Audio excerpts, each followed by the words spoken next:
ونستعينه ونستغفره ونعوذ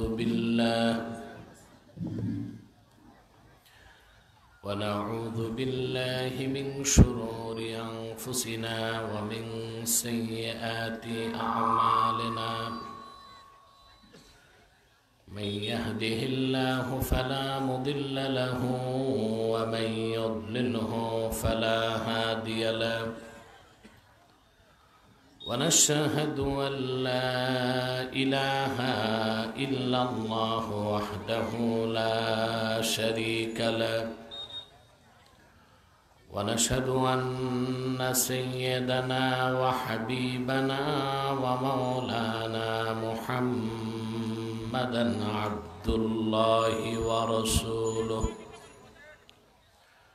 صلى الله عليه وعلى آله وصحبه وسلم،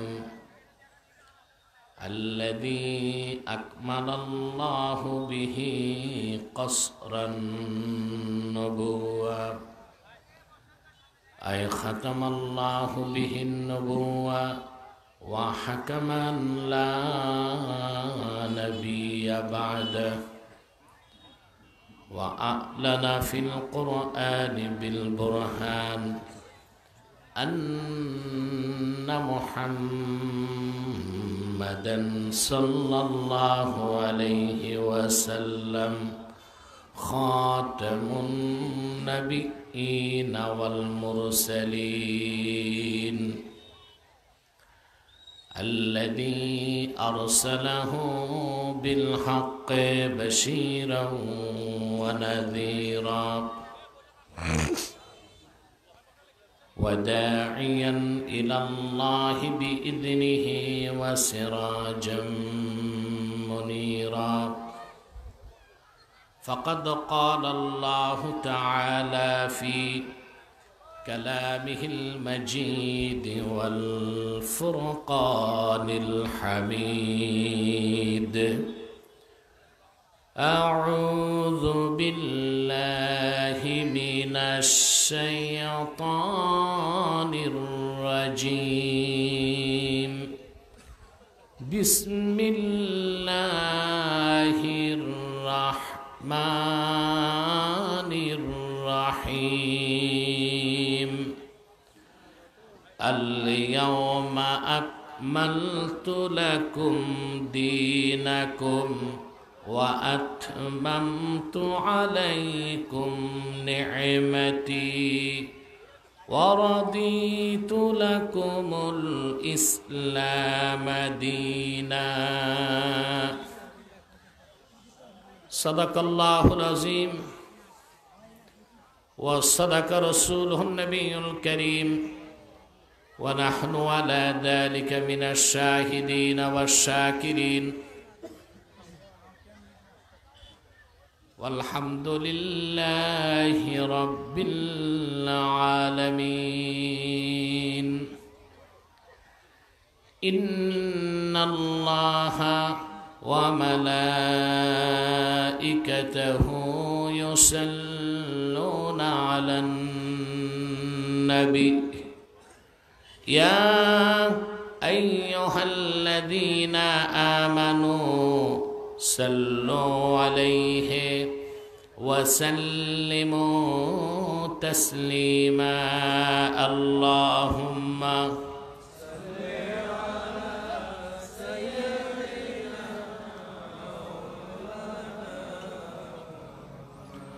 وعلى آل سيدنا مولانا محمد। আপনারা এতগুলো মানুষ দরুদ সালামের আওয়াজ নেই কেন? জবান খুলে পড়ুন আল্লাহুম্মা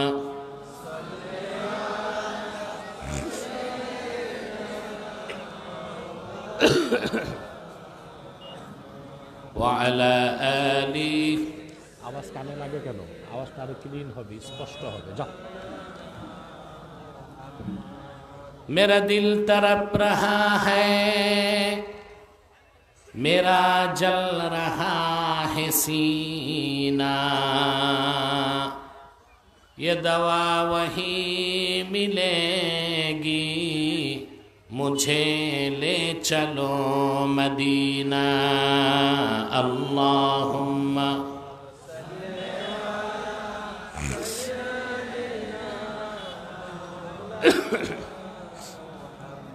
व अला आली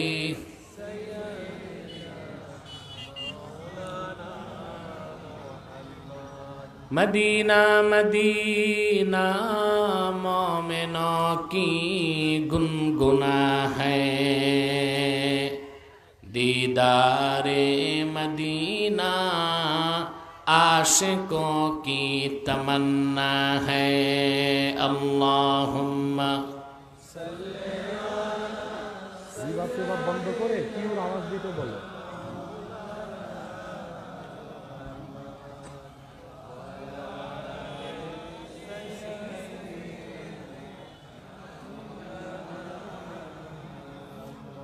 मुहम्मदुन रसूलुल्लाहि सल्लल्लाहु अलैहि वसल्लम खतमल्लाहु बिहिन नबुव्वा व हकम अन ला नबिय्य बअदहु बलगल उला बिकमालिही हसनत जमीअ खिसालिही।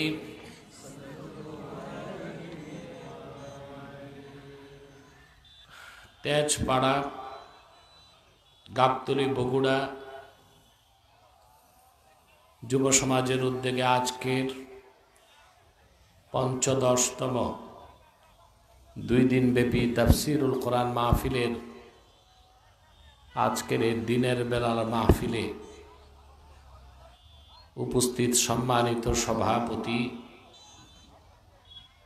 জনাব আব্দুল বারী পাইকার,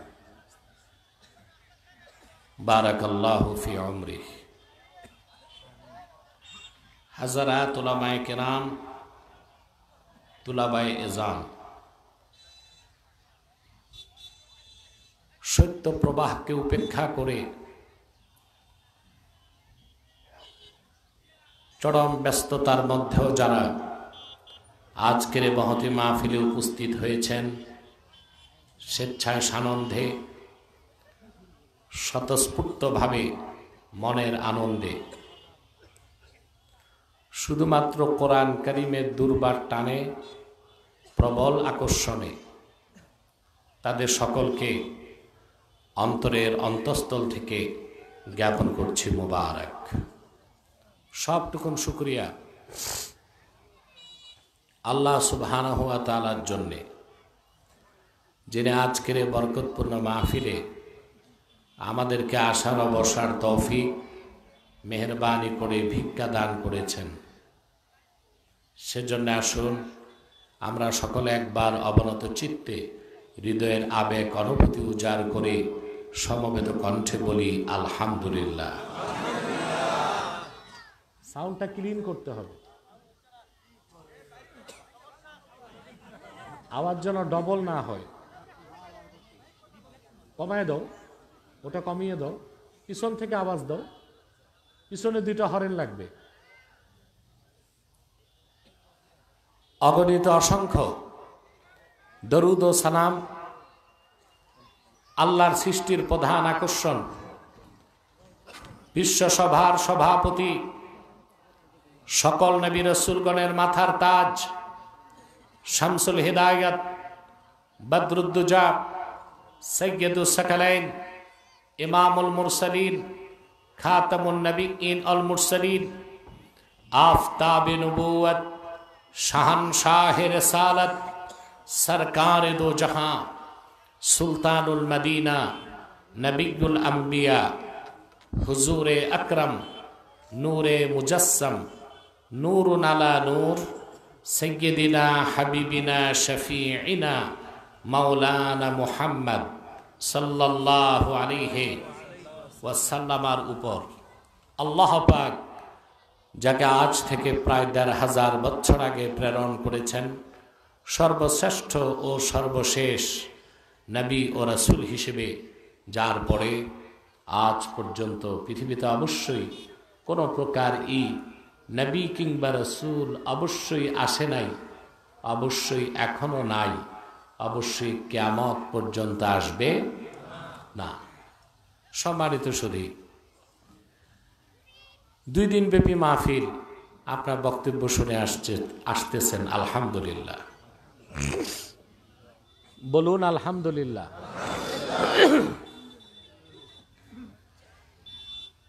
আমি এখানে আসার পরে যে আবহাওয়া দেখেছি, ঢাকায় থাকতে যদি আবহাওয়া থাকতো আসতে পারতাম না। আপনারা জানেন, লো ভিজিবিলিটিতে কুয়াশা থাকলে হেলিকপ্টার চলতে পারে না, প্লেনও চলতে পারে না। সত্যি আপনাদের মাহফিলকে আল্লাহ কবুল করেছেন। যুবকদের চোখের পানি, মনের আবেগ আল্লাহ কবুল করেছেন। মাইক খুব ডিস্টার্ব, আওয়াজ ডবল হবে না, সিঙ্গেল হবে। তুমি মাইকম্যান, আমার ইনস্ট্রাকশন মানো, দূরে আওয়াজ দরকার নাই। না, এখানে পর্যাপ্ত আওয়াজ লাগবে। না, আওয়াজ সিঙ্গেল হবে, ইকো থাকবে না, কোনো ইকো থাকবে না। বন্ধ করো ইকো। সম্মানিত সুধী, আল্লাহ তাআলা কবুল করেছেন, আমি আসতে পেরেছি, আলহামদুলিল্লাহ। আপনারা অনেকেই মনে হয় না খেয়ে এসেছেন, ঠিক না? কারণ আমি তো আগে এসেছি, আগে উঠতে হবে, এই জন্যে আমি নিজেও এসে কোনো বিশ্রাম নেই নাই, খেতেও যাই নাই। এতে আপনারা ঠকবেন। আর মুসলমান যত না খায়, কম খায়, তার স্পিরিচুয়াল পাওয়ার তত বাড়ে। এই মাইকে আমি কথা বলতে পারবো না, এত বাজে মাইক আমার মাহফিলে থাকে না। এত নিম্ন কোয়ালিটির মাইক দিয়ে আমি ওয়াজ করতে পারি না। মাইক ঠিক করো, সাউন্ড লাগবে।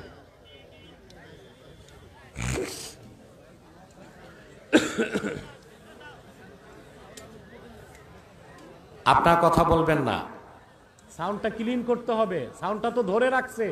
এই ছেলে মাইকম্যান, কেন ঠিক করো নাই? বেয়াদব।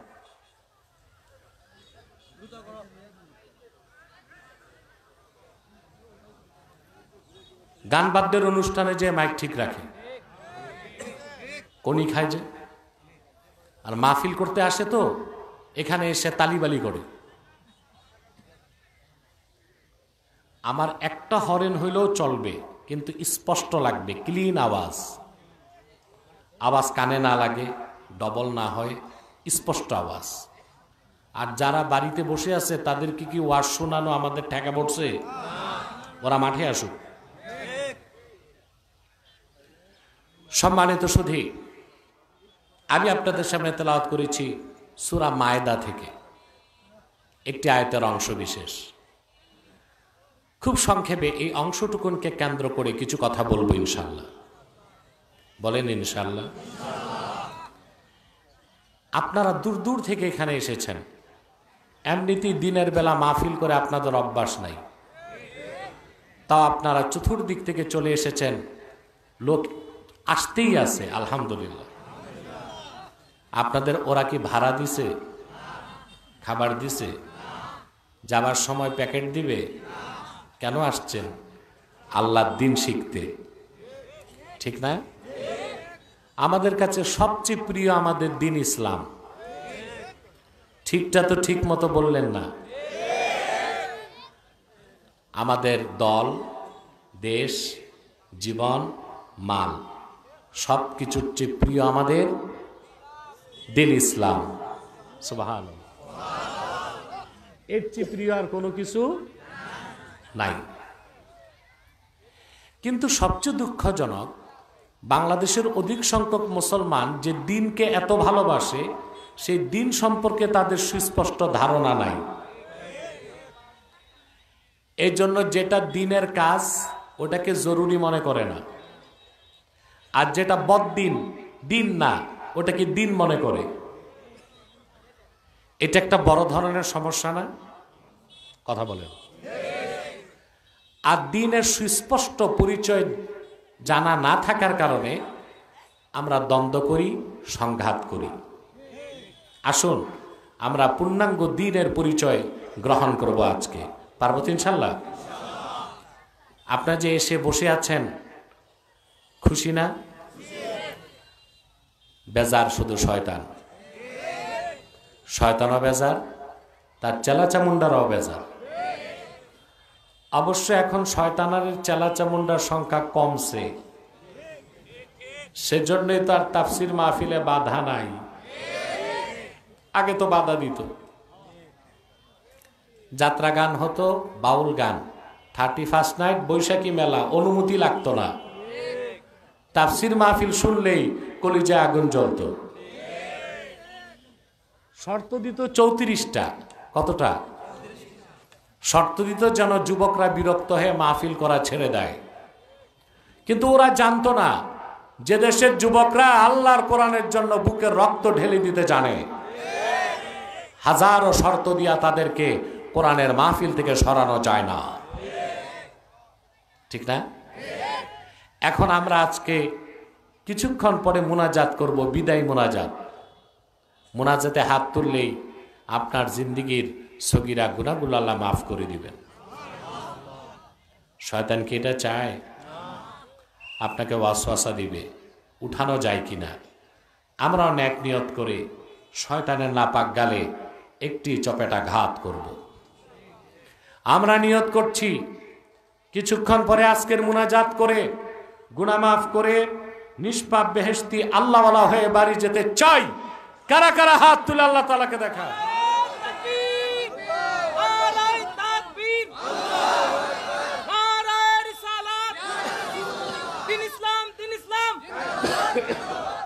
আল্লাহ কবুল করুক, আল্লাহ মঞ্জুর করুক।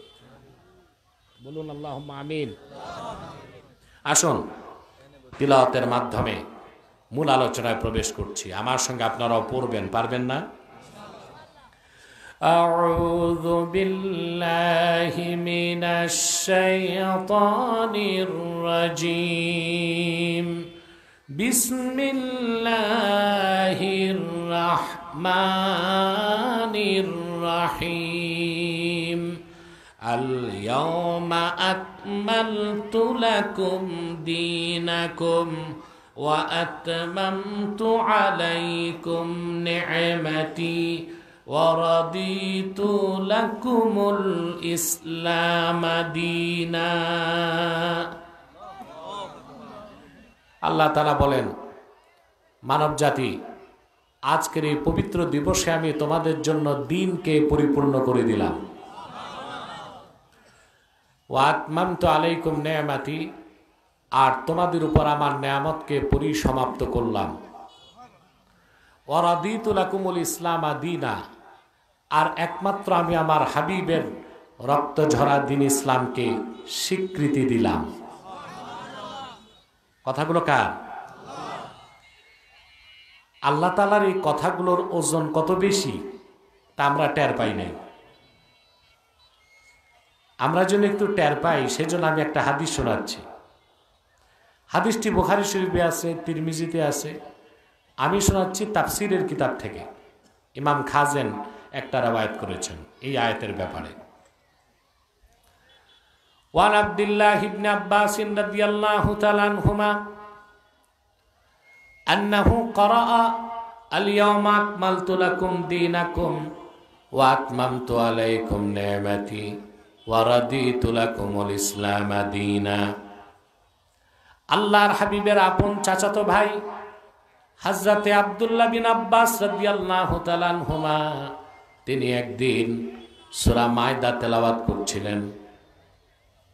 যখন তিনি আল-ইয়াওমা আকমালতু লাকুম দীনাকুম এই আয়াতে আসলেন, ওনার সামনে বসে থাকা এক ইহুদি পণ্ডিত বসার থেকে দাঁড়ায় গেল। সুবহানাল্লাহ বলবেন না? তা বোঝা যায় রাসূলুল্লাহর নূরের জমানায়, সাহাবায়ে কেরামের জমানায় ইহুদিরাও কোরআন শরীফ শুনতে পছন্দ করত।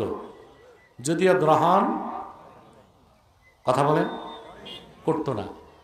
কিন্তু কোরআন শুনতে মজা পাইতো কিনা? আব্দুল্লাহ বিন আব্বাসের সামনে ইহুদি পণ্ডিত দাঁড়ায় গেছে। ইহুদি আলেমের নাম কি ছিল তাফসীর খাজেনে নাই, কিন্তু আহমদ বিন হাম্বাল তার মুসনাদে উল্লেখ করছেন ওই লোকটা ছিল ইহুদিদের সবচেয়ে বড় আলেম কাবুল আহবার। সাউন্ডটা আরো খুলবে। কি নাম ছিল? কাবুল, তাকান কথা বলেন। আমি কি মাঠে না কবরস্থানে? এটা ভুলে গেলে হবে?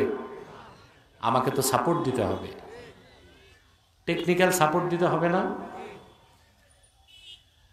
কাবুল আহবার মদিনা মুনাওয়ারায় তার চেয়ে বড় ইহুদি আলেম আর কেউ ছিল। কাবুল আহবার হযরত ইবনে আব্বাসকে বললেন, এত চমৎকার একটা আয়াত কোরআন কারীমের মধ্যে আছে, আমি তো জানতাম না। লাউ নাযালাত হাযিহিল আয়াতু আলাইনা লাত্তাখাযনা যালিকাল ইয়াওমা ঈদা। যদি এরকম একটা আয়াত আমাদের নবী মুসার উপর আল্লাহ নাজিল করতেন, খুশির চোটে আয়াত নাজিলের দিনটারে আমরা ঈদের দিন বানায় ফেলতাম। এরকম একটা আয়াত যদি নাজিল হতো মুসার উপর, খুশির চোটে ঈদের দিন বানায় ফেলতাম। আব্দুল্লাহ বিন আব্বাস জবাব কি দিলেন এটা শোনেন। আব্দুল্লাহ বিন আব্বাস রাদিয়াল্লাহু তাআলা আনহুমা জবাব দিলেন, ক্বালা ওয়াল্লাহি ইন্নাহা নাযালাত আলা রাসূলিল্লাহি সাল্লাল্লাহু আলাইহি ওয়াসাল্লাম ফি ইয়াউমি ঈদাইন। আল্লাহর কসম তোমার জানা নাই, আল্লাহর নবী মুহাম্মদ সাল্লাল্লাহু আলাইহি ওয়াসাল্লামের উপর এই আয়াতটা নাজিল হয়েছে এমন একদিন যেই দিন ডবল ঈদ হয়েছে। দিনটা ছিল জুমার দিন, দিনটা ছিল হজের দিন। সুবহানাল্লাহ। ইমামে খাজেন তাফসীর খাজেনে উল্লেখ করেন, রাসূল করিম সাল্লাল্লাহু আলাইহি সাল্লাম দুনিয়ার থেকে বিদায় নেওয়ার মাত্র 81 দিন আগে, কতদিন? এই আয়াতটা নাজিল হয়েছে। মনে থাকবে ভাই? 81 দিন আগে রাসূল করিম সাল্লাল্লাহু আলাইহি সাল্লাম 23 বছর দিনের দাওয়াত দিয়েছেন, আরাফার ময়দানে উপস্থিত হয়েছেন। রাসূলুল্লাহর সামনে উপস্থিত ছিল 1,24,000 সাহাবী। আল্লাহু আকবার বলবেন না? দিনটা ছিল জুমার দিন, দিনটা ছিল হজের দিন। আসর নামাজের শেষ সময়, মাগরিবের কিছু আগে, আল্লাহর হাবিব উষ্টির পিঠে বসা ছিলেন। এমন সময় জিবরিল চলে আসলো এই আয়াত নিয়ে। আল্লাহ ঘোষণা করলেন, আল ইয়াউমা আকমালতু লাকুম দীনাকুম ওয়া আতমামতু আলাইকুম নি'মাতি। ওরে মানব জাতি, আজকে আমি তোমাদের জন্য দ্বীন ইসলামকে পরিপূর্ণ করে দিলাম। আল্লাহর এই কথাটার ওজন বুঝছেননি? জি না, এত সহজ না। আমরা বুঝি নাই, কিন্তু ইহুদি আলেম বুঝছিল। কথা বলে এর জন্য কি বলছিল? যে মুসার উপর নাজিল হইলে এই আয়াত নাজিলের দিনকে কি বানাইতাম? আমাদের বানানোর দরকার নাই, কারণ আয়াতটা রাসূলুল্লাহর কাছে নাজিল হয়েছে 2 ঈদের দিন। এক ঈদ ছিল জুমা, আর এক ঈদ ছিল হজ। সুবহানাল্লাহ। ভালো করে বুঝেন, তাইলে আপনি বুঝতে পারবেন সুবহানাল্লাহ, আপনি দিনদার হয়ে আপনার দাম কত বাড়ছে। আপনি বুঝতে পারবেন যে মুহাম্মদ সাল্লাল্লাহু আলাইহি ওয়াসাল্লামের উম্মত হওয়ার চেয়ে বড় কোনো গৌরবের বিষয় নাই। সুবহানাল্লাহ বলেন। এবার আমি এক কথায় বুঝাই। আল্লাহর দ্বীনের দাওয়াত নিয়ে এসেছেন আদম নবী, এরপরে নূহ নবীর পর নবী এসেছেন। 1 লক্ষের উপর নবী রাসূল হাজার হাজার বছর দিনের দাওয়াত দিয়েছেন, দিন তো পরিপূর্ণ হয় নাই। কিন্তু আখিরি নবী মুহাম্মদ সাল্লাল্লাহু আলাইহি ওয়াসাল্লাম ১,৫০০ বছর আগে মাত্র 23 বছর দিনের দাওয়াত দিয়েছেন। আল্লাহ রাব্বুল আলামিন তার দিনকে পরিপূর্ণ করে দিয়েছেন। তাহলে কি কথা বোঝা যায়? 1 লক্ষের উপর নবী রাসূলের মেহনত এক পাল্লায় দিলেও আল্লাহর হাবিবের মেহনতের ওজন বেশি হয়ে যাবে। এটা বোঝা যায়? কথা বলে, আরে ভাই তোমরা হাজার হাজার মানুষ, কথা কও না কেন? বগুড়ার লোক কি কথা কম কয় নাকি? কথা তো বলতে হবে। তোমরা তো স্বাধীনতার ঘোষক যেই এলাকার, ওই এলাকার মানুষ, তোমাদের তো কথা বলতে হবে সাহসের সাথে, ঠিক না? সম্মানিত সুধী, তাহলে 1 লক্ষের উপর নবী রাসূলের মেহনত এক পাল্লায় দিলেও আল্লাহর হাবিবের মেহনতের ওজন বেশি হয়ে যাবে। সুবহানাল্লাহ বলেন। সেজন্যই তো আমার ভাইয়েরা, পূর্বের নবীদের কাছে জিবরিল কয়বার এসেছেন? ইব্রাহিম খলিলের কাছে 10 বার, কারো কাছে 30 বার, কারো কাছে 50 বার, ঈসা নবীর কাছে 400 বারের বেশি। কিন্তু আল্লাহর দ্বীনের শিক্ষা দেবার জন্য কোরআন নিয়ে জিবরিল আল্লাহর হাবিবের কদমে এসেছেন 24,000 বার। কতবার? সুবহানাল্লাহ। আল্লাহর হাবিবের কদমে 1,500 বছর আগে জিবরিল এসেছেন 24,000 বার। সুবহানাল্লাহ, সুবহানাল্লাহ। আল্লাহ তার হাবিব মুহাম্মদ সাল্লাল্লাহু আলাইহি ওয়াসাল্লামের 23 বছরের দাওয়াতের কারণে 1,500 বছর আগে দ্বীন ইসলামকে পরিপূর্ণ করে দিয়েছেন। এখন আসেন শাব্দিক কিছু ব্যাখ্যা নিব। কি? আপনার তাফসীরুল কোরআন লেখছেন না? কথা বলেন। খুব দুঃখ লাগে আমার, বাংলাদেশে লেখা থাকে তাফসীরুল কোরআন, কিন্তু বক্তা একদিক, আব্দুল ওহাব মন্ডল কই যায়? দোয়া নিয়ে যেতে হবে।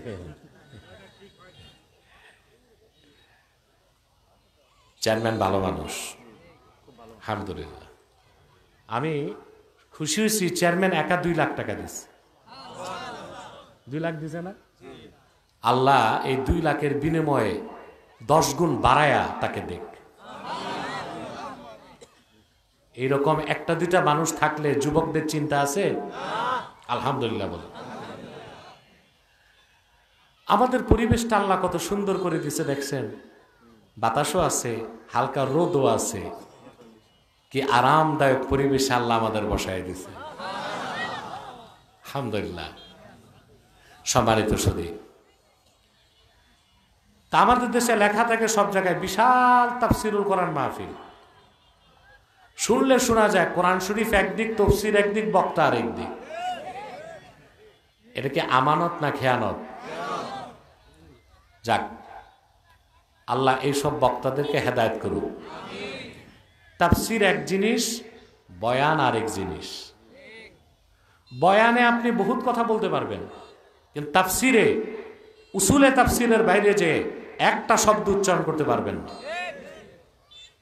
আসুন, আল ইয়াউমা আকমালতু লাকুম দীনাকুম, এখানে দিন অর্থ কি এটা বুঝতে হবে।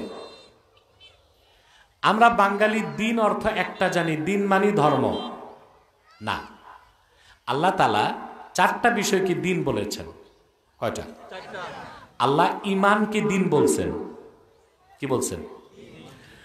আল্লাহ রাব্বুল আলামিন বলেন, ওয়া মান ইয়াবতাগি গায়রাল ইসলামি দীনান ফালান ইউকবালা মিনহু ওয়া হুয়া ফিল আখিরাতি মিনাল খাসিরিন। আর যে ব্যক্তি মুহাম্মদ সাল্লাল্লাহু আলাইহি ওয়াসাল্লামের আনিত দ্বীনের উপর ঈমান আনলো না,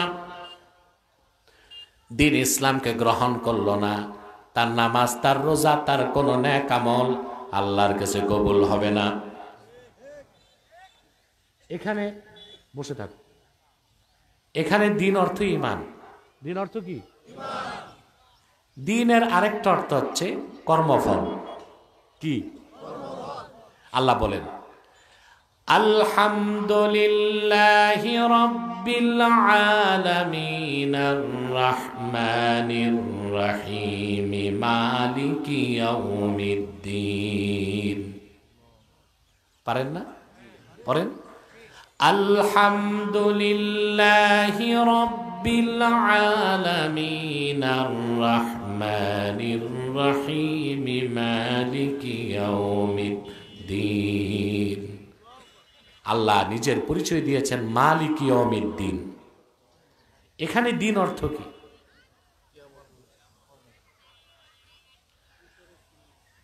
এখানে হচ্ছে মালিক ইয়াউমিল জাযা, বিচার দিন। যেদিন আল্লাহ ভালো কাজের পুরস্কার দিবেন, খারাপ কাজের তিরস্কার। তা দিন শব্দের একটা অর্থ ইমান, দিনের আরেকটা অর্থ কর্মফল।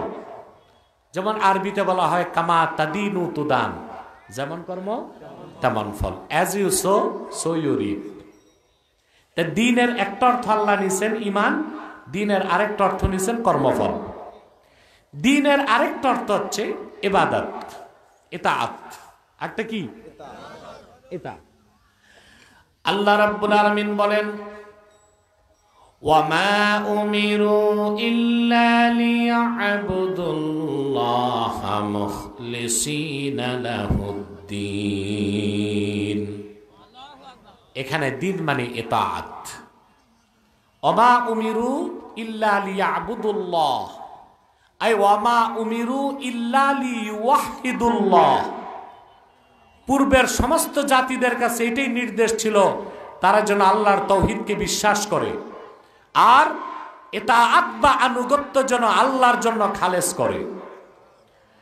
দিন শব্দের একটা অর্থ আল্লাহ নিয়েছেন ইমান, দিনের আরেকটা অর্থ নিয়েছেন কর্মফল, দিনের আরেকটা অর্থ নিয়েছেন আনুগত্য। আল্লাহ তাআলা সূরা মায়দায় বলেন, আল-ইয়াওমা আকমালতু লাকুম দীনাকুম। এখানে দিন মানে হচ্ছে মুহাম্মদ সাল্লাল্লাহু আলাইহি সাল্লামের শরীয়ত, আহকাম, বিধিবিধান। সুবহানাল্লাহ বলেন। দিনের কয়টা অর্থ পাইছি? চারটা। আল্লাহ তার হাবিব মুহাম্মদ সাল্লাল্লাহু আলাইহি সাল্লামের দিনকে, মুহাম্মদ সাল্লাল্লাহু আলাইহি সাল্লামের মাধ্যমে আল্লাহ তাআলা যে পূর্ণাঙ্গ দিন পাঠিয়েছেন, সেই দিনটারই নাম আল্লাহ দিয়েছেন দ্বীনুল ইসলাম। কি নাম? দ্বীনুল ইসলাম। এই দিন তিনটা জিনিসের সমষ্টি। কয়টা? আমি শুরুতে বলেছিলাম না যে আমার দেশের 88% মুসলমান দিনের পরিচয় জানে না। দিনের জন্য জীবন দিবে, দিনের পরিচয় জানে না। দিনের পূর্ণাঙ্গ পরিচয় না জানার কারণে নিজেরা ঝগড়া বিবাদ করে। দাড়ি নিয়া, জুব্বা নিয়া, কুর্তা নিয়া, মাদ্রাসা নিয়া, ঠিক না? এই যে দ্বন্দ্ব সংঘাত, তার মূলভূত কারণ হচ্ছে দিনের পরিপূর্ণ জ্ঞান না থাকা।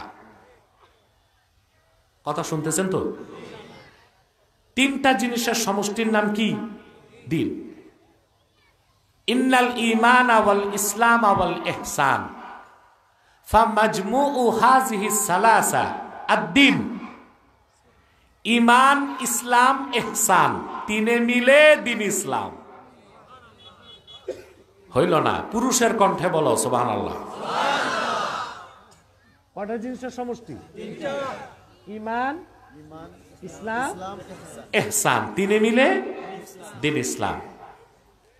কথাটি আমার না, বুখারী শরীফ একটা হাদিস এসেছে, হাদিসটি মুসলিমে আছে, হাদিসটি মেশকাতে আছে, রিয়াদুস সালিহিনে আছে, তিরমিজিতে আছে, আহমদ বিন হাম্বলের মুসনাদে আছে, শুআবুল ঈমানে আছে, অনেক কিতাবে আছে। হাদিসটির প্রসিদ্ধ নাম হাদিসে জিবরিল।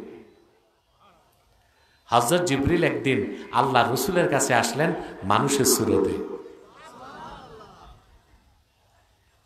সুবহানাল্লাহ। এসে সাহাবায়ে কেরাম বসা, জিবরিল মানুষের সুরতে যে আসছে কোনো সাহাবী চিনতে পারেনি।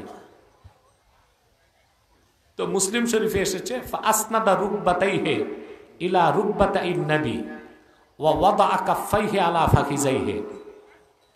জিবরিল এসে তার দুই হাঁটু রাসূলুল্লাহর দুই হাঁটুতে লাগাই দিছে, আর জিবরিল তার দুই হাত আল্লাহর হাবিবের দুই রানের উপর রেখে নামাজে যেভাবে মানুষ তাশাহুদে বসে ওইভাবে জিবরিল বসে জিবরিলের মাথাটা রাসূলুল্লাহর নূরের সিনা মোবারকের দিকে নত করে দিছে।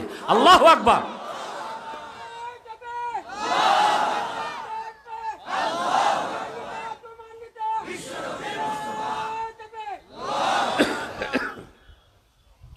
তারপর জিবরিল প্রশ্ন করলেন, প্রথম প্রশ্ন করলেন ঈমান কি?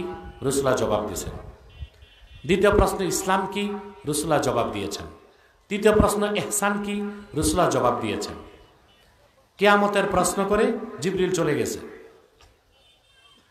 রাসূলুল্লাহ সাল্লাল্লাহু আলাইহি সাল্লাম সাহাবায়ে কেরামকে বললেন, যে লোকটা চলে গেছে ফারুদ্দুহু, তারে ফিরে আনো।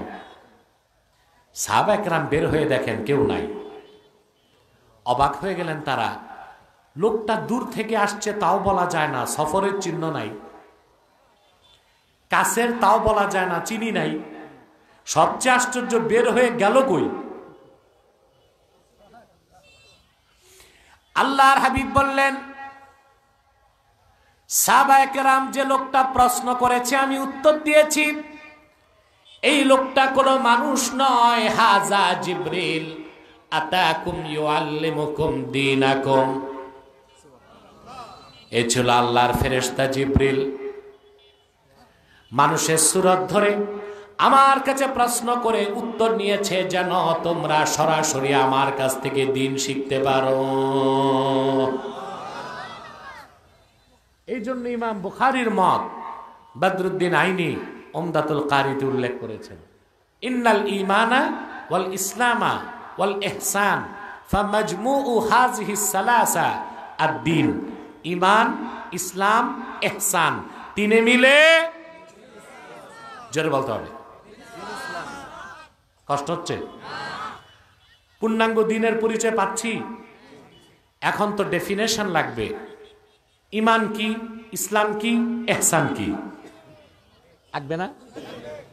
ঈমান হচ্ছে, এক কথায় বলে দিচ্ছি, আল্লাহর হাবিব মুহাম্মদ সাল্লাল্লাহু আলাইহি ওয়াসাল্লামের রিসালাতকে বিশ্বাস করার নাম ঈমান।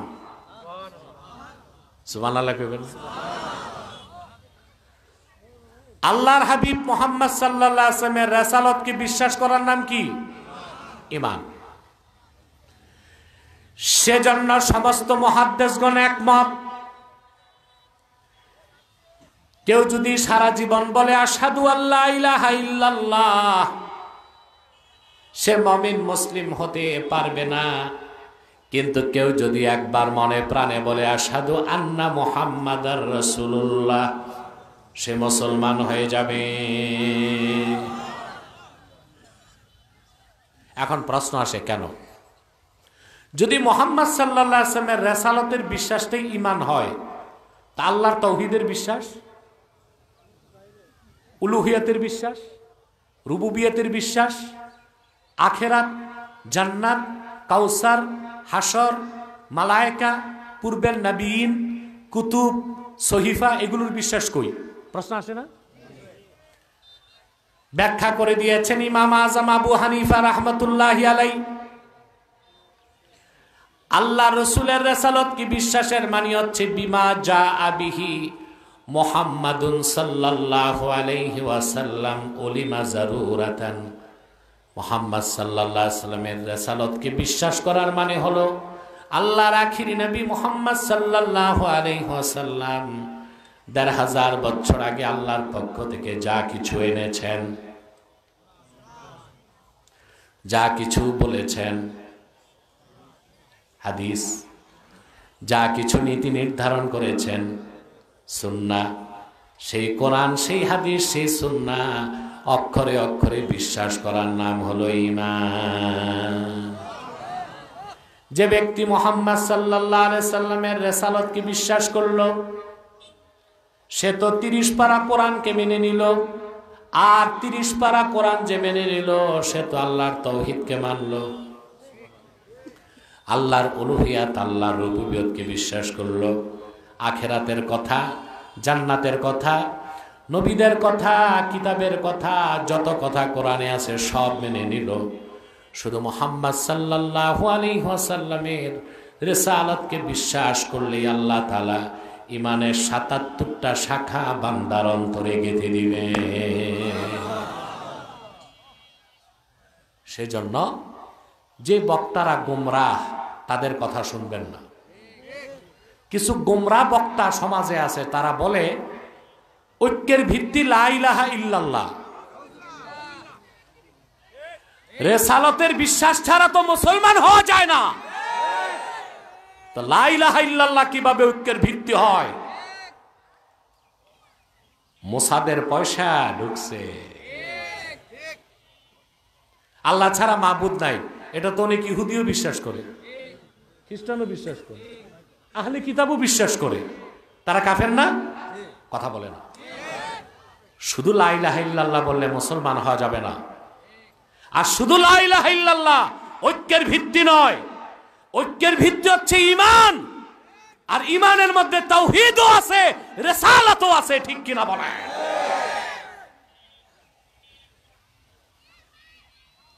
বাংলাদেশের মানুষ দুঃখ লাগে এই জাতির জন্য, এরা প্রতারিত হয়। কি হয়? পীর একজন লেবাস ধরলে সব জায়গায় মুরিদ হয়, যাচাই করে না পীর ঠিক না বে ঠিক। বক্তা একটা যদি ভাইরাল হইতে পারে, বক্তাদের নাম তো ভিন্ন ভিন্ন, মোটিভেশনাল স্পিচর,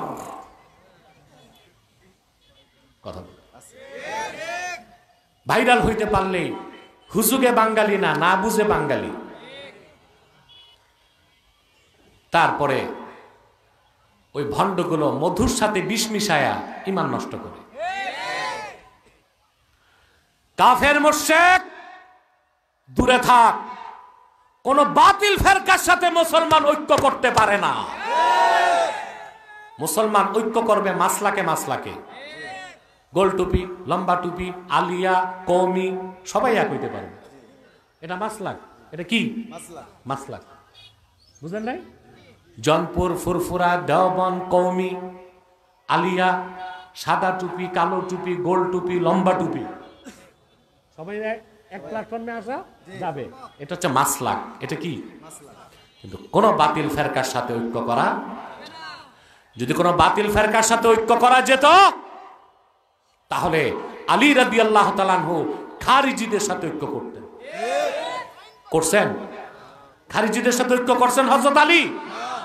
ইরাকের হারুরা নামক এলাকায় 12,000 খারিজির বিরুদ্ধে হযরত আলী যুদ্ধ করেছেন, 8,000 খারিজিকে হত্যা করেছেন। অতএব হযরত আলীর উত্তরসূরিরা কোন কাফের মুশরিক বাতিলের সাথে ঐক্য করতে পারে না। আবু জাহেলের উত্তরসূরিরাই ইহুদিদের এজেন্ডা বাস্তবায়ন করতে কাফের মুশরিকদের সাথে ঐক্য করতে পারে।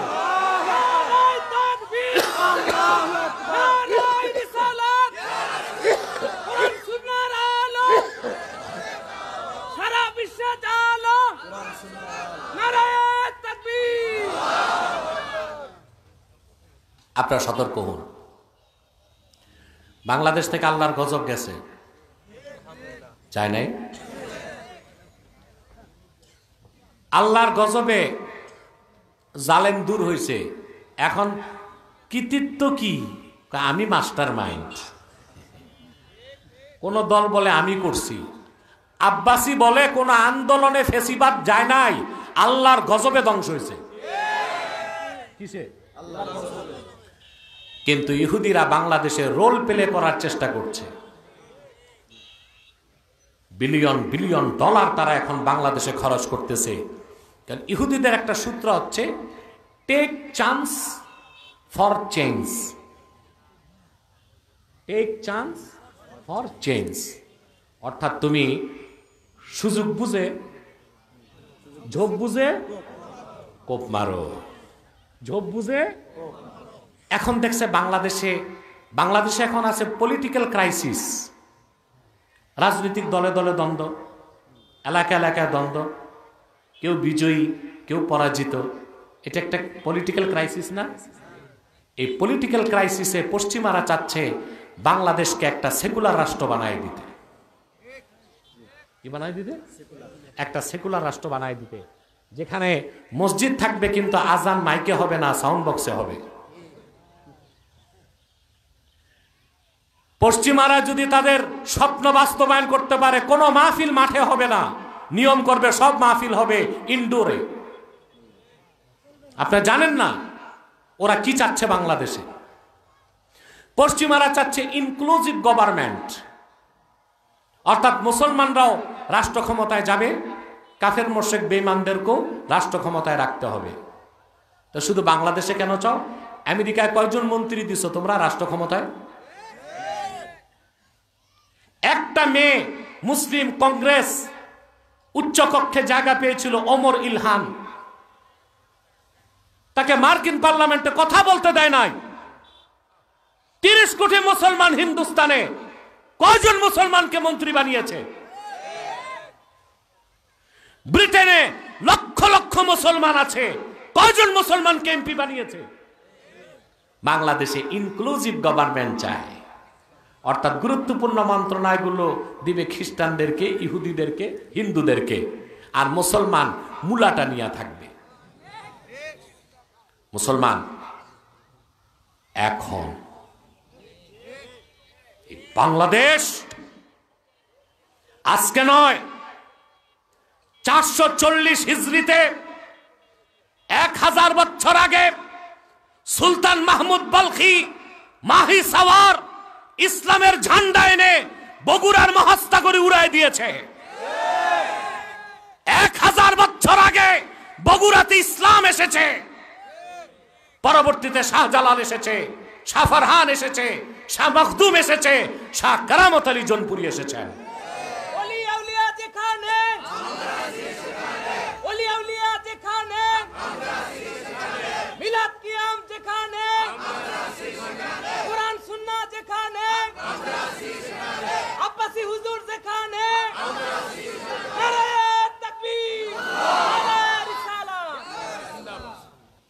আমার ভাইরা, অতএব এই বাংলাদেশ হচ্ছে আউলিয়া কেরামের পদধন্য বাংলাদেশ। এখানে ইসলাম বিরোধী কোন এজেন্ডা বাস্তবায়ন হতে দেওয়া হবে না। রাজি আছেন? অতএব কোনো বাতিল ফেরকার সাথে ঐক্য নাই, যে কোনো মাসলাকের সাথে ঐক্য হইতে পারে, যে কোনো মাসলাকের সাথে ঐক্য হইতে পারে। কথা বুঝতেছেন? আমার ভাইয়েরা, কয়টা জিনিসের সমষ্টির নাম দিন? প্রথম হচ্ছে ইমান। ইমানের সংজ্ঞা বুঝছেন? আল্লাহর হাবিবের রাসালত কি বিশ্বাস করার নাম কি? সুবহানাল্লাহ কইবেন না? তারপর হচ্ছে ইসলাম।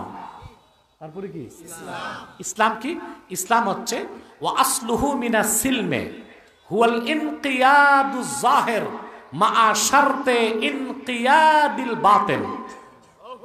ঈমান আনার পরে আল্লাহ তার রসুলের আনুগত্যকে বিনা প্রশ্নে মেনে নেওয়ার নাম ইসলাম। যেমন নামাজ, কার আনুগত্য? রোজা। এখন ঈমান আনার পর আপনি নামাজ পড়বেন, রোজা রাখবেন, যাকাত দিবেন, বোঝা গেল আপনি মুমিন এবং মুসলিম। ঈমান আছে, ইসলামে ঢুকছেন। সুবহানাল্লাহ। কিন্তু যার ঈমান নাই, সে যদি নামাজ পড়ে, রোজা রাখে, তাকে মুসলিম বলা যাবে? অধিকাংশ আলেমের একটা সহিহ হাদিস সম্পর্কে ভুল ধারণা আছে, বলবো? মুসলিম শরীফের হাদিস, আল্লাহর হাবিব ইরশাদ করেছেন, মান সাল্লা সালাতানা ওয়াস্তাকবালা কিবলাতানা ওয়া আকালা যাবিহাতানা ফাযালিকাল মুসলিম। যে লোকটি আমাদের নামাজ পড়ল, আমাদের কেবলাকে মানল, আমাদের জবাইকৃত পশুর গোশত খেলো, সে লোকটা মুসলিম। এখন কারো ঈমান নাই, কিন্তু আমাদের সাথে নামাজ পড়লো, কেবলা মানলো, আমাদের জবাইকৃত পশুর গোশত খেলো, সে লোকটা কি মুসলিম? হাদিসের অর্থ হচ্ছে ঈমান আনার পরে যে নামাজ পড়লো সে মুসলিম। ঠিক না? দেখেন, ইমানের জায়গা হচ্ছে কলব। এখন আপনার অন্তরে ইমান আছে না নাই এটা একমাত্র কে জানেন? আপনি যে মুসলিম, আমি আপনার কাছে মেয়ে বিয়ে দিব, আপনাকে যে মসজিদে ঢুকতে দিব, আপনারে যে সালাম দিব, আমি বুঝবো কেমনে? আপনার পরিচয়টা মুসলিম হিসেবে দেখাইতে হবে। সেটা হচ্ছে ইমান আনার পর আপনাকে নামাজ পড়তে হবে, আমাদের কেবলা মানতে হবে কাবা, আমাদের জবাইকৃত পশুর গোশত খেতে হবে। তাহলে বোঝা যাচ্ছে ইমান আনার আগে ইসলামে ঢোকা যায় না, মুমিন না হয়ে মুসলিম হওয়া যায় না। কথা বুঝতেছেন? ইমান হচ্ছে বিশ্বাস, ইসলাম হচ্ছে আনুগত্য। বুঝাইতে পারলাম? 3 নাম্বার কি? আমি যে আলোচনায় বসছি ভাই, 50 মিনিট চলে গেছে।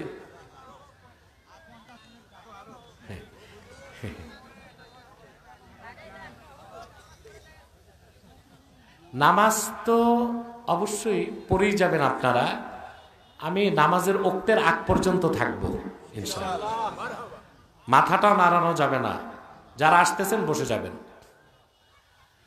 যে কথা বলছিলাম, 3 নাম্বার হচ্ছে ইহসান। 3 নাম্বার কি? ইমান শিখলাম, ইসলাম শিখলাম, এখন কি? ইহসান। জিবরিল আল্লাহর হাবিবকে প্রশ্ন করেছেন ইহসান কি? আল্লাহর হাবিব বলেছেন আন তা'বুদাল্লাহ কান্নাকা তারাহু ফা ইন লাম তাকুন তারাহু ফা ইন্নাহু ইয়ারাক। তুমি এমন ভাবে আল্লাহর ইবাদত করবে যেন তুমি আল্লাহকে দেখছো।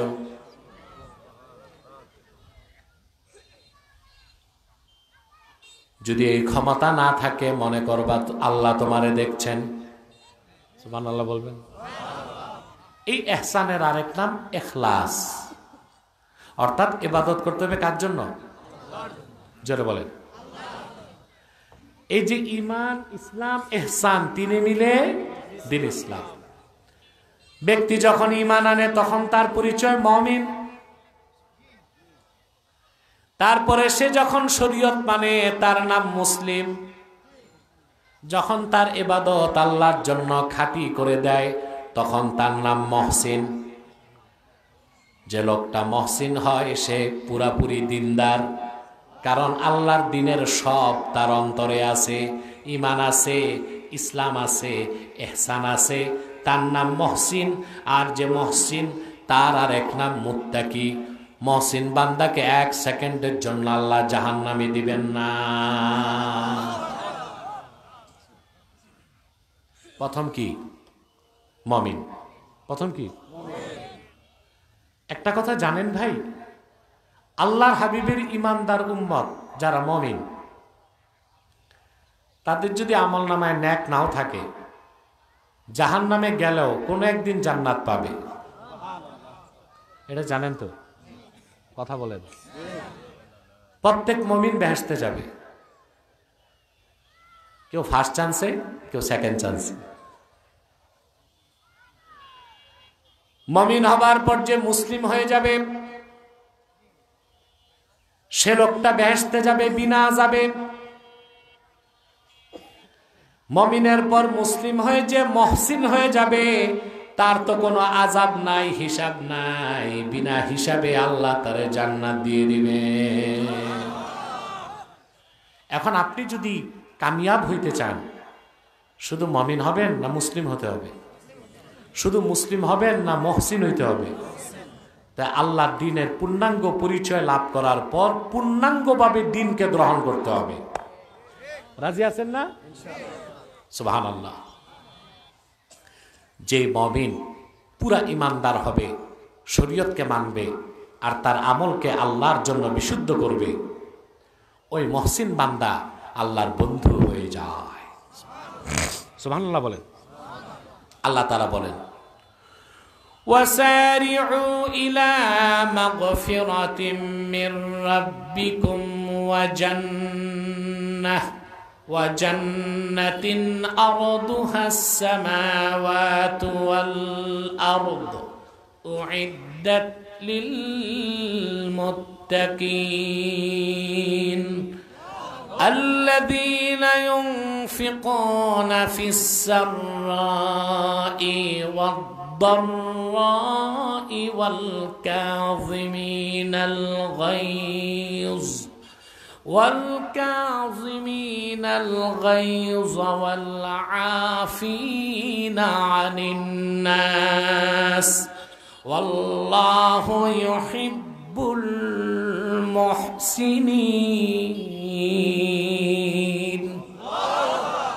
আল্লাহ রাব্বুল আলামিন বলেন, বান্দারা তোমরা দ্রুত আল্লাহর রহমত ও মাগফিরাতের দিকে দৌড়াও, আল্লাহর জান্নাতের দিকে দৌড়াও, যে জান্নাতের প্রশস্ততা আকাশ ও জমিনের প্রশস্ততার সমান। সুবহানাল্লাহ বলেন। যেই জান্নাত আল্লাহ তৈরি করেছেন মুত্তাকি বান্দাদের জন্য, তারা কারা? আল্লাহ বলেন, আল্লাযীনা ইউনফিকুনা ফিস সাররাই ওয়াদ দাররা, যারা সচ্ছল অবস্থায় এবং কষ্টের সময় সব সময় দান করে, রাগকে দমন করে, অন্য মুসলমানকে মাফ করে দেয়, তারা মুহসিন বান্দা, আল্লাহ তাদেরকে ভালোবাসেন। আমরা দিন শিখছি, কথা বলে না জি, পূর্ণাঙ্গ দিনের পরিচয় আমরা পেয়েছি। ঈমান, ইসলাম, ইহসান, তিনে মিলে দিন ইসলাম। দিনের কয়টা অর্থ তাও আমরা শিখছি। আমরা দিনদার হব তো? আমরা যখন পুরা দিনদার হয়ে যাব, তখন আমাদের দ্বারা আল্লাহ তাআলা বাংলাদেশের দিনকে প্রতিষ্ঠিত করবেন। সুবহানাল্লাহ। এরপর আল্লাহ তাআলা বলেন, ওয়া আতমামতু আলাইকুম নি'মাতি, তোমাদের উপর আমার নিয়ামতকে পরিসমাপ্ত করলাম। তারপরে বলেন, ওয়া রাদিতু লাকুমুল ইসলামা দীনা। সুবহানাল্লাহ। এই ওয়া রাদিতু লাকুমুল ইসলামা দীনার ব্যাখ্যা আমি করব না, ব্যাখ্যাটা করে গেছেন আব্দুল্লাহ বিন আব্বাস রাদিয়াল্লাহু তাআলা আনহু। ওনার ব্যাখ্যাটা তানবীরুল মাকবাস মিন তাফসীর ইবনে আব্বাস এসেছে। আব্দুল্লাহ ইবনে আব্বাস রাদিয়াল্লাহু তাআলা আনহুমা সূরা মায়দার যে আয়াত থেকে আমি তাফসীর শোনাচ্ছি, এই আয়াতের ব্যাখ্যায় তিনি বলেন, ওয়া রাদিতু লাকুমুল ইসলামা দীনা আই আখতারতু লাকুমুল ইসলামা দীনান ফাকাত। আল্লাহ বলেন, আমি সমস্ত ধর্ম, কর্ম, তন্ত্র, মতবাদকে রহিত করে দিলাম, আর শুধুমাত্র মুহাম্মদ সাল্লাল্লাহু আলাইহি সাল্লামের আনিত দ্বীনকে স্বীকৃতি দিলাম। আল্লাহর মনোনীত দ্বীন কি? এখন কল্যাণ ও মুক্তির জন্য শুধুমাত্র ইসলাম, একমাত্র ইসলাম, কেবলমাত্র ইসলাম। এখন বাংলাদেশে ওই যে বলছি, কিছু আলেম ওলামাও বিক্রি হয়ে গেছে। কথাটা একটু খুলে বলবো। আমেরিকাতে পৃথিবীতে 101টা অস্ত্র কোম্পানি আছে। কতটা? এর মধ্যে 51টাই আমেরিকাতে। এর মধ্যে সেরা 5টা লকহিড মার্টিন সহ আমেরিকাতে। এখন আপনারা জানেন পৃথিবীতে সবচেয়ে চড়া ব্যবসা হচ্ছে অস্ত্র ব্যবসা। তো যুদ্ধ যদি না থাকে অস্ত্র কেউ কিনবে? কথা বলেন। আরে ভাই, আপনি যদি খ্যাত না করেন তাকে সার বিক্রি হবে? বীজ, ট্রাক্টর, খ্যাত তো করতে হবে। তো অস্ত্র ব্যবসায়ীরা অস্ত্র তো বিক্রি করতে হবে। তখন ইহুদিরা একটা, এই অস্ত্র ব্যবসায়ী যারা আমেরিকাতে, ওরা একটা ফাউন্ডেশন খুলছে, এটার নাম র্যান্ড কর্পোরেশন। কি নাম? এটার চিফ এক্সিকিউটিভ হচ্ছে এক ইহুদি মহিলা। তার কাজ হচ্ছে স্টেট ডিপার্টমেন্ট এবং পেন্টাগনকে উস্কানি দিয়া পৃথিবীর বিভিন্ন দেশে আমেরিকার মাধ্যমে যুদ্ধ লাগানো। তাই আমেরিকা যুদ্ধ করে আর অস্ত্র বিক্রি হয়। এই যে মনে করেন আমেরিকার উস্কানিতে যুদ্ধ শুরু হয়েছে ইউক্রেনে, এখানে রাশিয়ার কোনো দোষ নাই। এই পর্যন্ত আমেরিকা ইউক্রেনকে অস্ত্র সহায়তা করেছে প্রায় তো $50 বিলিয়ন হবে। লাভ হইল কাদের? না, ইহুদি অস্ত্র ব্যবসায়ীদের। লস হয়েছে আমেরিকার। ইউক্রেন নামক দেশটা শ্মশান হয়ে গেছে। লাভ হইল কাদের? ওদের অস্ত্র বিক্রি হয়েছে। এই র্যান্ড কর্পোরেশনের আবার একটা সংস্থা আছে, মুভ ফাউন্ডেশন। এই মুভ ফাউন্ডেশনের কাজ হচ্ছে, র্যান্ড কর্পোরেশনের কাজ হচ্ছে যুদ্ধ লাগানো, আর তারা চেষ্টা করে সবসময় যুদ্ধটা হবে মুসলমানদের বিরুদ্ধে। মুসলমান যেন আবার জিহাদের অস্ত্র হাতে তুলে না নেয়, এজন্য মুভ ফাউন্ডেশন মুসলিম রাষ্ট্রগুলোতে কাজ করে। আলেম ওলামা স্কলারদেরকে তারা কিনে ফেলে, তারপর এই আলেমরা মানুষকে ইন্টারফেইথ আন্তধর্মীয় মতবাদে সবক দেয়। বুঝেন না? দেখা যায় একটা সেমিনারে একজন আলেম বসছে, একটা হিন্দু ঠাকুর, একটা ব্রাহ্মণ, একটা বৈদ্য পুরোহিত। ওখানে কি করে? শান্তি ও সম্প্রীতি সমাবেশ। এর মাধ্যমে পরোক্ষভাবে অন্য ধর্মের কাজগুলোকে প্রচার করার সুযোগ দেওয়া হয় না। এখানেই তো ইহুদিদের চক্রান্ত। কথা বুঝেন না ভাই? তো এই যে মুভ ফাউন্ডেশন, তারা আবার বাংলাদেশের একজন দুইজন না, 400 আলেম কিনে ফেলছে। এরা আবার প্রচার করে মুভ ফাউন্ডেশন যে ইসলাম ইজ দ্য বেস্ট, ইসলাম সর্বশ্রেষ্ঠ। তবে অন্য ধর্মের মধ্যে ভালো কিছু থাকলে মানতে সমস্যা কি? আমি বলি, কেউ যদি বলে ইসলাম ইজ দ্য বেস্ট, সে মুসলমান হবে না। বলতে হবে Islam is the best, Islam is the last, Islam is completed by almighty Allah. ইসলাম সর্বশ্রেষ্ঠ, ইসলাম চূড়ান্ত, ইসলাম আল্লাহ পরিপূর্ণ করে দিয়েছেন। এখন শুধু ইসলাম, একমাত্র ইসলাম, কেবল ইসলাম, এর বাইরে অন্য কোনো ধর্মের ভালো কিছু নেওয়া যাবে না। যাবে না? কথা বলেন।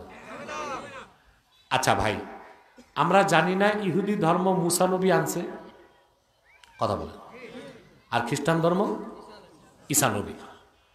পশ্চিমারা ইসলাম এবং ইসলাম ছাড়া যে আরো দুটা ধর্ম, ইহুদি ধর্ম, খ্রিস্টান ধর্ম, এগুলোকে ওরা বলে সেমেটিক রিলিজিয়াস। বুঝতে পারছেন? সেমেটিক রিলিজিয়ন, আসমানি ধর্ম। কি বলে? হ্যাঁ, আসমানি ধর্ম বলে। কি বলে? আরবিতে আকাশকে বলে সামা, সামা থেকে সেমেটিক। অর্থাৎ যে ধর্মগুলো কোনো এক সময় আসছে কোত্থেকে? আসমান থেকে। ঠিক আছে, মেনে নিলাম ইহুদি ধর্ম এক সময় আসমান থেকে আসছে, এখন তার আসমানি ধর্মটা নাই। খ্রিস্টান ধর্ম আসমান থেকে এসেছিল, এখন তার সেটা নাই, মানারও সুযোগ। আমি একটা উদাহরণ দিই। পৃথিবীতে সবচেয়ে এক্সপেন্সিভ মেডিসিন হচ্ছে ক্যান্সারের কেমোথেরাপি, ঠিক না ভাই? জার্মানের তৈরি এক বোতল কেমোথেরাপির দাম 1,20,000 টাকা। কত? কয় সিসি? 1 সিসি।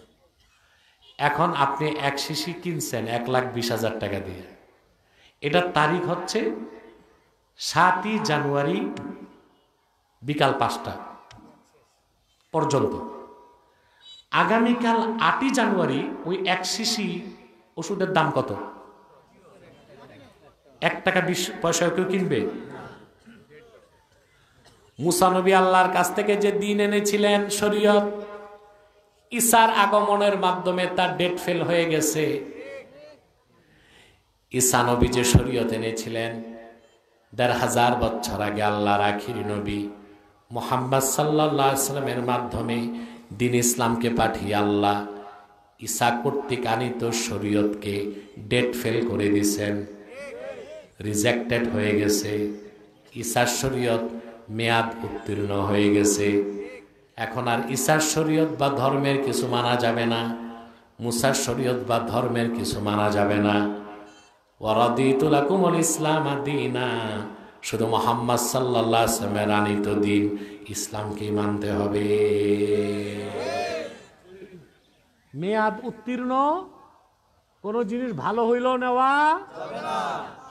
বুঝলেন?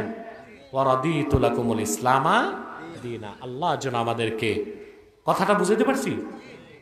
ঈসা নবী যে শরীয়ত এনেছিলেন 1,500 বছর আগে মুহাম্মদ সাল্লাল্লাহু আলাইহি ওয়াসাল্লামের শরীয়তের মাধ্যমে আল্লাহ ঈসার আনিত শরীয়তকে রিজেক্ট করে দিয়েছেন, মেয়াদ উত্তীর্ণ করে দিয়েছেন, ওই শরীয়ত মানার কোনো সুযোগ নাই।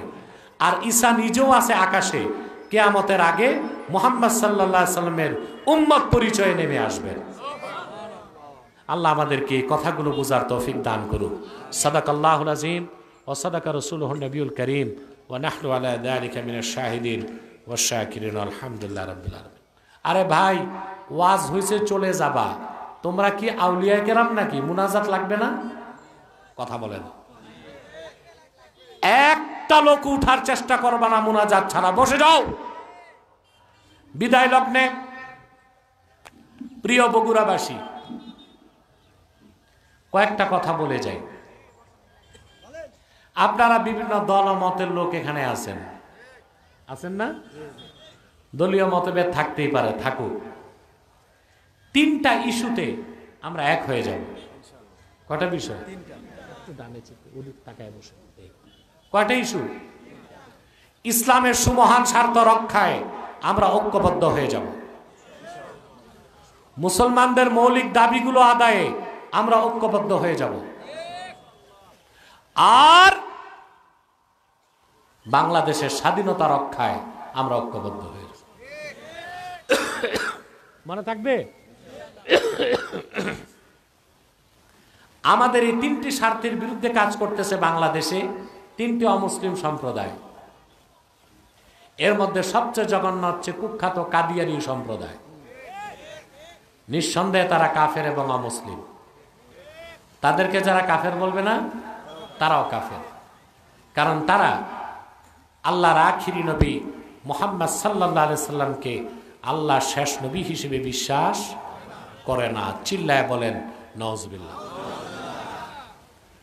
মানুষকে ধোঁকা দিতে তারা মুসলমানদের মতো দাড়ি রাখে, টুপি লাগায়, নামও রাখে। তাই বলি কি মুসলমান হবে? আরে ভাই, দাড়ি রাখলেই কেউ যদি মুসলমান হতে পারত, তো রবীন্দ্রনাথ ঠাকুরের চেয়ে বড় মুসলমান কে হইত? সে কি মুসলিম ছিল না অমুসলিম? নাম রাখলে মুসলমান হওয়া যায়? টুপি লাগাইলে? ভারতের পার্লামেন্টে হিন্দু এমপিরা ও টুপি লাগায়, মুসলমান হবে? নাম রাখলে? এক শয়তান বোতলে পেশাব করে উপরে লেবেল লাগাইছে শরবত। ওটা কি শরবত হবে? ভিতরে কি? তদ্রুপ কাদিয়ানীরা কাফের। আব্দুল আউয়াল, আব্দুল সামাদ, মোবাশ্শের আলী, কবির চৌধুরী, শাহরিয়ার কবির আর নিঝুম মজুমদার, এসব নাম রাখার দ্বারা তারা মুসলমান হতে পারে না। আমার ভাইরা, আমার বন্ধুরা, আমার আল্লাহ ও নূর নবীজি আমার মুহাম্মদ সাল্লাল্লাহু আলাইহি ওয়াসাল্লামের ইসলাম ও কোরআনের হাজার হাজার হাজার বছর পরে বর্তমান ভারতের কুখ্যাত পাঞ্জাবের কুখ্যাত গুরুদাসপুরের কুখ্যাত কাদিয়ানে ইংরেজ আমলে এক শয়তান নিজের নবী দাবি করছে। চিল্লায় বলেন নাউজুবিল্লাহ। ওই শয়তানটার নাম রেখেছিল তার বাপ মির্জা গোলাম আহমদ কাদিয়ানী। সাবধান, তাকে গোলাম আহমদ বলা যাবে না, কারণ গোলাম আহমদ অর্থ আহমদ এর গোলাম। কোন কাফের কোনোদিনও গোলাম আহমদ এর গোলাম হতে পারে না। আর কাদিয়ানের কাজ্জাব ছিল শেষ দরজার কুখ্যাত কাফের। সে গোলাম আহমদ এর গোলাম ছিল না, সে ছিল কুখ্যাত শয়তানের কুখ্যাত গোলাম। কাদিয়ানের কাজ্জাব মিথ্যানবতের দাবিদার মির্জা গোলাম শয়তান কাদিয়ানির উপর গজব এসেছে 1908 সালে। যখন গজব এসেছে, কাদিয়ানের কাজ্জাব মিথ্যানবতের দাবিদার ইংরেজদের পা চাটা গোলাম মির্জা গোলাম শয়তান কাদিয়ানি 1908 সালে ধ্বংস হয়ে কুখ্যাত জাহান্নামের কুখ্যাত কুকুরে পরিণত হয়েছে। তার অনুসারীরাও ধ্বংস হয়েছে। কিছু কাদিয়ানি বাংলাদেশে আছে। ইতিমধ্যেই তারা বাংলাদেশে 100 সেন্টার করে ফেলছে। কত? আপনাদের বগুড়া তো করছে 100 সেন্টার করে ফেলছে। বাংলাদেশে যখন হিন্দুদের সাথে একটা সমস্যা চলতেছিল, ওই সুযোগে তারা আরো 3টা নতুন সেন্টার করছে। কেউ তো আফসোস আমাদের জন্য। তারপরে তারা নাম পরিবর্তন করে করে মিথ্যা পরিচয় দেয়। কথা বুঝতে পারছেন? কখনো নিজেদের পরিচয় দেয় আহমদী জামাত, কখনো বলে আহমদিয়া জামাত, কখনো বলে আহমদী সম্প্রদায়, কখনো বলে আহমদিয়া সম্প্রদায়, কখনো বলে আহমদী মুসলিম জামাত, কখনো বলে আহমদিয়া মুসলিম জামাত। সাবধান, যত কাদিয়ানি ছিল আছে থাকবে, তারা কেউ আহমদী জামাত নয়, আহমদিয়া জামাত নয়, আহমদী সম্প্রদায় নয়, আহমদিয়া সম্প্রদায় নয়, আহমদী মুসলিম জামাত নয়, আহমদিয়া মুসলিম জামাত নয়, তারা শয়তানি জামাত, কুখ্যাত জাহান্নামের কুখ্যাত কুকুরের দল। আমাদের সকল দলের একটাই দাবি, অনতিবিলম্বে স্বাধীন বাংলায় শয়তান কাদিয়ানীদেরকে রাষ্ট্রীয়ভাবে অমুসলিম ঘোষণা করতেই হবে, করতেই হবে, করতেই হবে।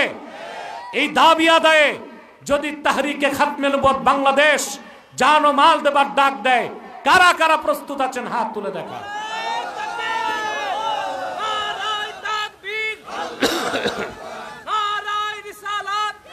সম্মানিত সুধী, শয়তান কাদিয়ানীদেরকে অর্থনৈতিক সহযোগিতা করবেন না? করবেন? করেন? জি। প্রাণ কোম্পানির যত জিনিস তাদের, প্রাণ কোম্পানির জিনিসগুলো তাদের, তাদের সেজান কোম্পানির জুস, RFL এর পণ্য, এগুলো তাদের।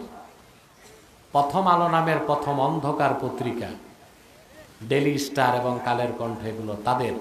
এগুলো ধরবেন না, কিনবেন না, বেচবেন না, মনে থাকবে। আরেকটা অমুসলিম সম্প্রদায় আমাদের বিরুদ্ধে কাজ করছে, এটা হচ্ছে ঈসাই জামাত, খ্রিস্টানদের গোপন একটা দল। 1975 সালে মাঠে নামছে, এখনো তারা কাজ করে যাচ্ছে। 2.5 লক্ষ পরিবারকে তারা খ্রিস্টান বানায় ফেলছে। তাদের উদ্দেশ্য কি জানেন? ইন্দোনেশিয়া থেকে তারা যেমন খ্রিস্টানরা পূর্ব তিমুর একটা খ্রিস্টান রাষ্ট্র বানাইছে, সুদান থেকে দারফুরকে আলাদা করে একটা খ্রিস্টান রাষ্ট্র বানাইছে, বাংলাদেশের পার্বত্য অঞ্চলকে আলাদা করে একটা খ্রিস্টান রাষ্ট্র বানাতে চায়। এক সাগর রক্তের বিনিময়ে তা হতে দেওয়া হবে না। সেজন্য খ্রিস্টান মিশনারির বিরুদ্ধে ওলামায়ে কেরামকে বেশি বেশি কথা বলতে হবে, মনে থাকবে। 3, আরেকটা বাতিল ফেরকা বের হয়েছে আপনাদের কাছাকাছি টাঙ্গাইল থেকে, হিজবুত তাওহীদ। এটা হিজবুত তাওহীদ না, হিজবুত শয়তান। এদের কাজ হচ্ছে আলেম ওলামা থেকে জনগণকে সরায় দেওয়া। আপনারা জানেন যে বকরির পালের রাখাল নাই, ওই বকরি যায় বাঘের পেটে, আর যেই জাতির নেতৃত্বে আলেমরা নাই, ওই জাতি যায় বিজাতির খপ্পরে। হিজবুত তাওহীদ এই ফিতনার বিরুদ্ধে সজাগ থাকবেন, পারবেন তো ইনশাআল্লাহ? আসুন, আমি এখন মুনাজাত করব। স্বেচ্ছাসেবকরা আপনাদের কাছে যাচ্ছে, এত টাকা খরচ হয়েছে মাহফিলে, আপনারা শরীক হবেন? আমি দুঃখ পেলাম সবাই সাড়া দিলেন না। শরীক হবেন? ভাড়ার টাকা রেখে বাকিটা মাহফিলে দিতে হবে।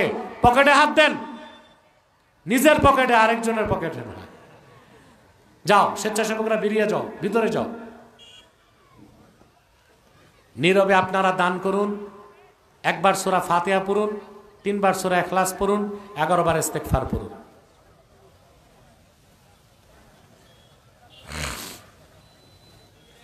মুনাজাত না করে একটা লোকও পরকপাল নিয়ে যাবেন না।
এই আপনারা বিশৃঙ্খলা করছেন কেন? বসেন।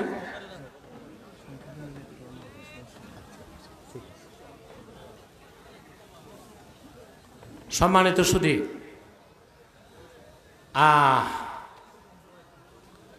বসেন বসেন।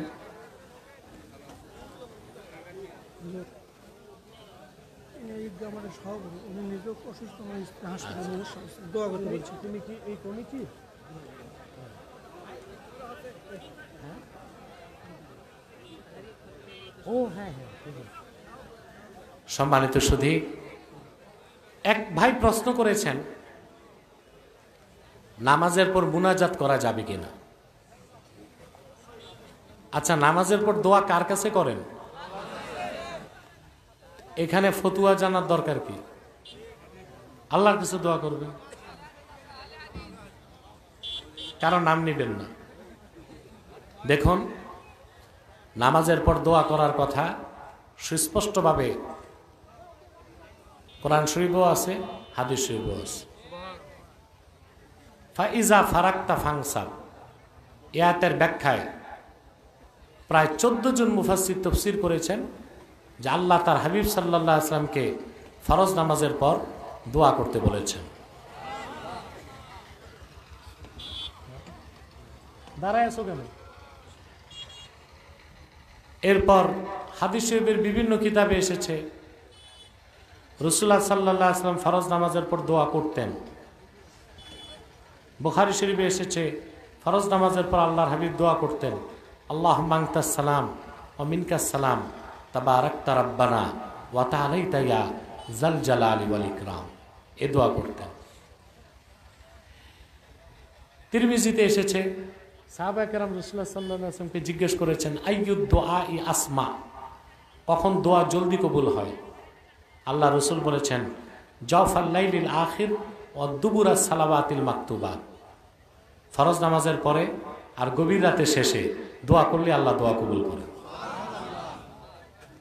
এইভাবে অসংখ্য হাদিস আছে ফরজ নামাজের পর দোয়া করার পক্ষে। এখন প্রশ্ন হলো, দোয়াটা হাত তুলবো কি তুলবো না, এটা একটা বিষয়। আপনি যে দোকানে যান তো লবণের পোটলা নিতে হাত পাতেন? কথা বলেন। চাইল নিতে, ডাইল নিতে, চেয়ারম্যান থেকে ডিজিএফ কার্ড নিতে? বেটা, বান্দা হইয়া বান্দার কাছে হাত পাতো, ফতুয়া লাগে না। মালিকের কাছে হাত তুলবো কিনা ফতুয়া খোঁজো, ভণ্ডামি পাইছো। এখন আসেন, যদি নামাজের পর দোয়া থাকে তে হাত তোলাও আছে, কেন আছে? হযরত আব্দুল্লাহ বিন আব্বাস থেকে একটা ফতুয়া আছে ইবনু কাসিরে। তিনি বলেন আল মাসআলাতু আন তারফা ইয়াদাইকা হাজওয়া মানকিবাক, দোয়াতে যে আল্লাহর কাছে চাইবা, চাওয়ার আদবই হচ্ছে তোমার দুই হাত স্কন্দ পর্যন্ত উঠাইবা। আব্দুল্লাহ বিন আব্বাস এই ফতুয়া দিয়েছেন, তাফসীর ইবনে কাসিরে আছে। রাসূলুল্লাহ সাল্লাল্লাহু আলাইহি ওয়াসাল্লামের হাদিস, ইযা সাআলতুমুল্লাহ ফাসআলুহু বিবুতুনি আকুফিকুম, যখন আল্লাহর কাছে কিছু চাও দুই হাতে তালু পেতে। প্রসিদ্ধ ফতোয়ার কিতাব হেদায়েতে আছে আর রাফউ সুন্নাতুদ দোয়া, দোয়ার আদবই হচ্ছে হাত তোলা। এটার পক্ষে আবার ইমাম নববী 20টা হাদিস উল্লেখ করছেন শারহে মুহাজ্জাব কিতাবে। তিনি বলেন যাকারতু যালিকা 20 হাদিসান ফি শারহিল মুহাজ্জাব, দোয়ার আদব যে হাত তোলা, এটার পক্ষে আমি 20টা হাদিস উল্লেখ করছি। তা নামাজের পর দোয়াও আছে, দোয়াতে হাত তোলাও আছে। এখন প্রশ্ন, এককভাবে করব না সম্মিলিতভাবে? মানে ফেরকার আর অভাব নাই। আচ্ছা ভাই, এককভাবে যদি হাত তুলে মুনাজাত করা সুন্নত প্রমাণিত হয়, মুস্তাহাব প্রমাণিত হয়, এককভাবে সে কাজটা সম্মিলিত করলে হারাম আর বেদাত হয়, এটার দলিল কি? কথা বলে না। হাদিস শরীফে আসছে আল জিমারু তাউউন আত তাওয়াফু তাউউন শয়তানকে মিনাতে পাথর মারা হবে একা একা, তোয়াফ জামাতে হবে না একা একা। কিন্তু আমরা তো দেখি বাইতুল্লাহ শরীফে একসাথে তোয়াফ করে একটা দল, একসাথে পাথর মারে। এই জন্য কি আরবের আলেমরা বেদাত বলে? এককভাবে যেই কাজ জায়েজ, সম্মিলিত বাবু সেই কাজ এককভাবে যেই কাজ মুস্তাহাব, সম্মিলিত বাবু সেটা কি? যদি সম্মিলিতভাবে কেউ ফরজ ওয়াজিব জরুরি মনে না করে। আমাদের দেশে কি কেউ জরুরি মনে করে? আসরের পর দেখা যায় ইমাম সাহেব দোয়া করতেছে, বাকিরা চলে যাচ্ছে, ধরে কি ইমাম সাহেব পিটায়? জরুরি তো মনে করতেছে না। কিন্তু জরুরি না, মুস্তাহাবকে তো মুস্তাহাব বলতে হবে। হারাম বেদাত বলার অধিকার তোমারে কে দিছে? কথা বলেন। তাহলে আপনারা ফরজ নামাজের পর দোয়া করা হাত তুলে সুন্নাত, আর সম্মিলিতভাবে ফরজ নামাজের পর দোয়া করা মুস্তাহাব। বুঝতে পারছেন ভাই? আরেকটা কথা, এখন একটা প্রশ্ন আসে না, টাইম তো অনেক চলে গেছে, এখন একটা প্রশ্ন আসে না যে সব দোয়াতে যদি হাত তুলি তো ভাত খাওয়ার পর তো দোয়া আছে, বিবির কাছে গেলেও তো দোয়া আছে, লুঙ্গি বাঁধার দোয়া আছে, তখন যদি হাত তুলি তো লুঙ্গি যাবে কই? হ্যাঁ, দোয়া দুই প্রকার, একটা মুতাওয়ারেদা আর একটা গায়রু মুতাওয়ারেদা। দোয়া যেটা মুতাওয়ারেদা ওইটা কাল ওয়াজায়েফ, ওজিফার মতো, জিকিরের মতো, ওইটাতে হাত তোলার দরকার। খাওয়ার পর দোয়া, বিবির কাছে দোয়া, কাপড় পরার দোয়া। আর নামাজের পর দোয়া, আজানের পর দোয়া হচ্ছে কাসুয়াল, কামানজিলাতি সুয়াল, আল্লাহর কাছে চাইতে হয়। এই জন্য হাতও রব্বানা যালামনা আনফুসানা ওয়া ইল্লাম তাগফির লানা ওয়া তারহামনা। ও ঠিক ঠিক ঠিক কি বলে? ওহো, আয় আয় আয়, বসেন বসেন বসেন বসেন। এক ভাই প্রশ্ন করছে, মিলাদ কিয়ামকে অনেকে বেদাত বলে, জাহেল ছাড়া কেউ মিলাদ কিয়ামকে বেদাত বলতে পারে না। কথা হচ্ছে মিলাদ অর্থ কি? মিলাদ অর্থ জন্ম বৃত্তান্ত। তো মিলাদুন নবী হচ্ছে আল্লাহর হাবিবের জন্ম বৃত্তান্ত। তা আল্লাহর হাবিবের জন্ম বৃত্তান্ত বা মিলাদ কোরআনেও আছে, হাদিসেও আছে, সিরাতের সবগুলো কিতাবে আছে। তা রসুল্লাহর মিলাদ পড়াটাও ইবাদত, শোনাটাও ইবাদত। এখন প্রশ্ন আসে কাইফিয়ত কি হবে? কাইফিয়ত। তাহলে আমি একটা প্রশ্ন করি ভাই, সাহাবায়ে কেরাম কি তাফসীর করতেন না? তাফসীর সাহাবায়ে কেরাম করতেন। তা কাইফিয়ত কি ছিল? আমরা যেভাবে মাইকিং করি, পোস্টার লাগাই, স্টেজে বসে তাফসীর করি, এভাবে কোনো সাহাবী তাফসীর করছেন? কোনো তাবি, কোনো তাবি সালফে সালেহিন করে নাই তো। ওনারা মসজিদে বসে মুদারাসাতুল কোরআন করতেন, আমরা সেটাকে কাইফিয়াতটা ভিন্ন করে তাফসীর করতেছি। এদিকে বেদাত বলবে? সাহাবায়ে কেরামও রাসূলুল্লাহর মিলাদ পড়তেন, আমরাও পড়ি। কাইফিয়াত যদি একটু ভিন্ন হয় তাতে সেটাকে বেদাত বলে পরিত্যাগ করার কোনো সুযোগ নাই। আচ্ছা ভাই, মিলাদুন নবী নামে প্রোগ্রাম করলেই বেদাত, তো সিরাতুন নবী নামে প্রোগ্রাম করলে বেদাত হয় না কেন? আরে বেকুফ, মিলাদ যার সিরাত তার। সিরাতুন নবী নামে যদি প্রোগ্রাম হইতে পারে, মিলাদুন নবী বেনারও প্রোগ্রাম হইতে পারে। সহজ বিষয় না? তাহলে মিলাদ শরীফ নিয়ে কোনো প্রশ্নই চলবে না। রইল কেয়াম। কেয়াম হচ্ছে আমরা মিলাদ শরীফ পড়তে পড়তে এক সময় সালাম জানানোর সময় দাঁড়াই। প্রথম কথা হচ্ছে দাঁড়ানোটা ফরজ না, ওয়াজিব না, সুন্নত না, এটা মুস্তাহাব, মুস্তাহসান, নেক কাজ, আদব। কেউ যদি দাঁড়ায় সওয়াব পাবে, কেউ যদি না দাঁড়ায় গুনাহ হবে না। কিন্তু যে ফিতনা করে ওটা হচ্ছে গোমরাহ। দেখেন আল্লাহ কি বলছেন, সাল্লু আলাইহি ওয়া সাল্লিমু তাসলিমা। আল্লাহ এটা বলেন নাই সাল্লু সালাতান ওয়া সাল্লিমু তাসলিমা, এটা বলেন নাই। তার মানে সালাতটা আমার হাবিব মুহাম্মদ সাল্লাল্লাহু আলাইহি ওয়াসাল্লামের খেদমতে সালাত পাঠাও, শুয়েও চলবে, বসেও চলবে, দাঁড়ায়ও চলবে। সালামটা আল্লাহ আদব শিখাই দিছেন, সাল্লিমু তাসলিমা, সালাম পাঠাও মহব্বতের সাথে, ইখলাসের সাথে। তা আসেন না একটু সালাত সালাম পড়েই দোয়া করি, সাল্লাল্লাহু মুহাম্মদ সাল্লাল্লাহু আলাইহি ওয়াসাল্লাম, সাল্লাল্লাহু আলা মুহাম্মদ সাল্লাল্লাহু আলাইহি ওয়াসাল্লাম, ইয়া নবী সালাম আলাইকা, ইয়া রাসূল সালাম আলাইকা, ইয়া হাবিব সালাম আলাইকা, সালাওয়াতুল্লাহ আলাইকা, মুহাম্মাদুর রাসূলুল্লাহ সাল্লাল্লাহু আলাইহি ওয়াসাল্লাম, খাতামাল্লাহু বিহিন নুবুওয়া ওয়া হাকামান লা নাবিয়্যা বা'দাহু, ইয়া নবী সালাম আলাইকা, ইয়া রাসূল সালাম আলাইকা, ইয়া হাবিব সালাওয়াতুল্লাহ। بلغ العلا بكماله كشف الدجى بجماله حسنت جميع خصاله صلوا عليه وآله। আমরা দোয়া করব সবার জন্য। হেলালুজ্জামান তালুকদার লালু আসতে পারে নাই।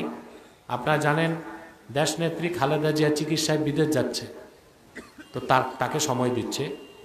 আমরা দোয়া করি সে সুস্থ হয়ে দেশে ফিরে আসুক।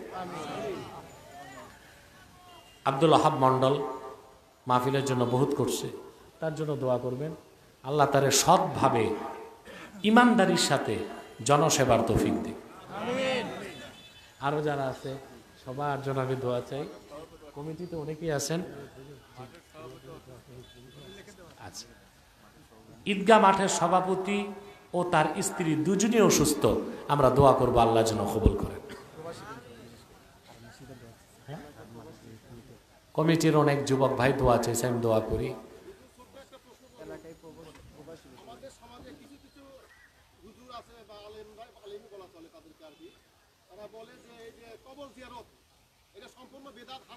নাউজুবিল্লাহ,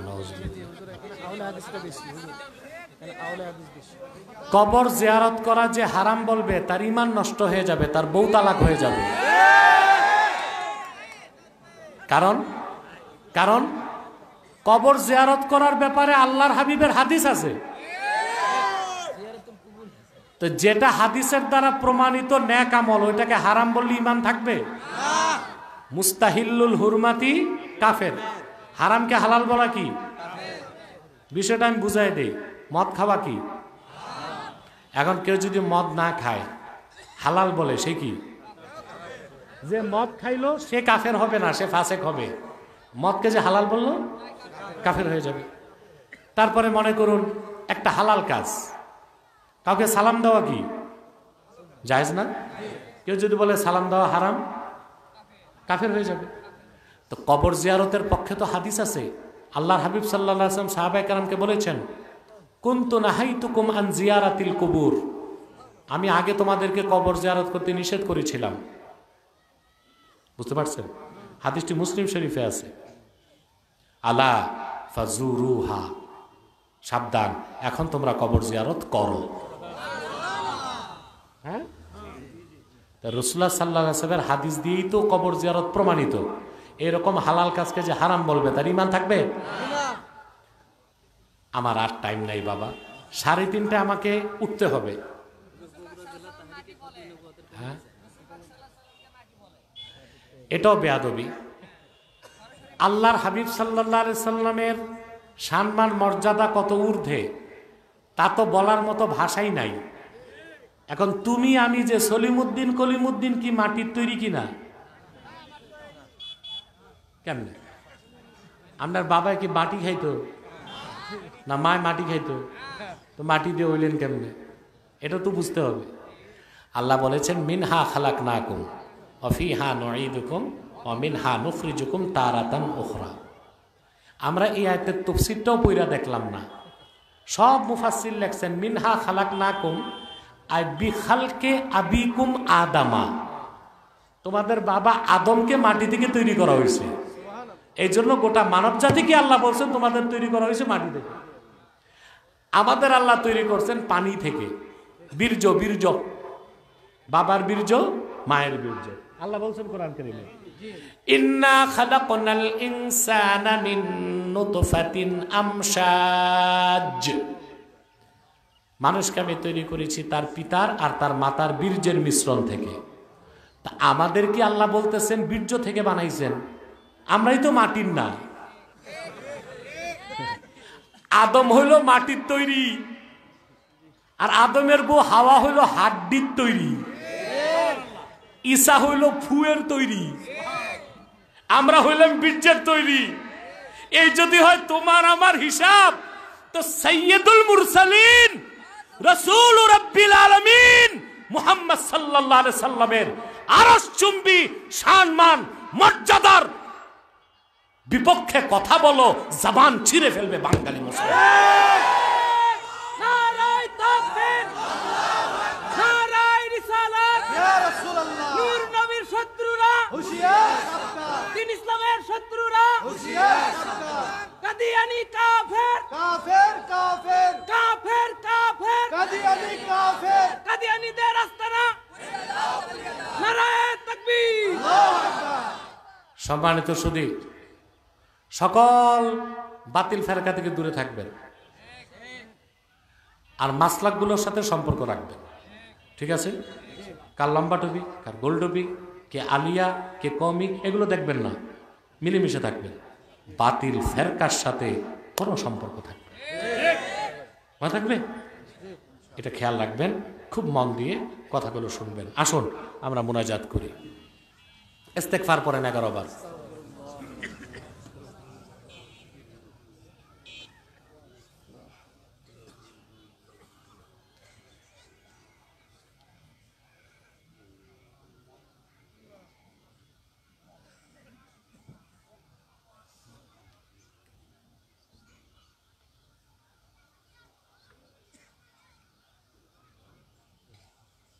প্রথমেই সাদি জুড়ে দোয়া করেন ইনশাআল্লাহ।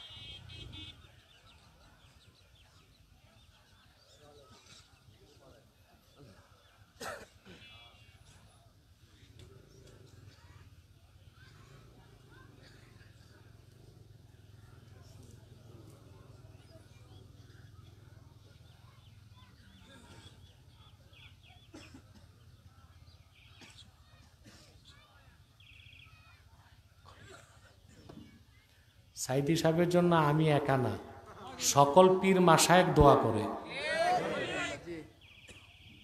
উনি যে খেদমত করে গেছে বাংলাদেশে, এই দেশের মানুষ যতদিন বেঁচে থাকবে সাইদি সাহেবের জন্য দোয়া করেই যাবে। ঠিক না?